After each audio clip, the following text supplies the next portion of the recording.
జగన్మోహన్ రెడ్డి ఏదో విధంగా వీళ్ళిద్దరి మధ్య కూటమిని చీల్చాల, డివైడ్ చేయాల, మధ్యలో నేను రావాలా అని కలలుగంటుండు. అది జరగదు. ఎప్పుడైతే అసెంబ్లీలో పవన్ కళ్యాణ్ 15 ఏళ్ల పాటు మా కూటమి కలిసే ఉంటామని ఎప్పుడైతే ప్రతిపాదన పెట్టాడో అప్పటి నుంచి చలిజ్వరం మొదలైంది జగన్మోహన్ రెడ్డి.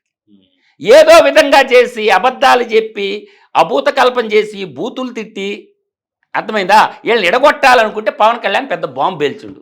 ఏది ఏమైనా రాష్ట్ర సర్వతోముఖాభివృద్ధి కోసం, రాష్ట్ర సంక్షేమం దృష్ట్యా 15 ఏళ్ళు కూటమిని ఇచ్చిన్నాం కానీ అని భీష్మ ప్రతిజ్ఞ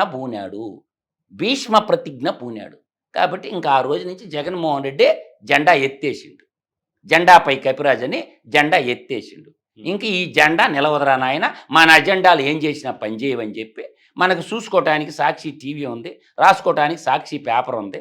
కాబట్టి ఇంకెన్ని రాతలు రాసుకున్నా ఇంక కుదరదరా అబ్బాయి అనేది ఫిక్స్ అయిపోయి వాళ్ళ మధ్య పెట్రోల్ పోయాలా, పెట్రోల్ బాంబులు వేయాలా, అగ్గి పెట్టాలా అని చూస్తుంటే కుదరటంలే. ఆ అసహనంలో నుంచి పుట్టింది ఆ మాట.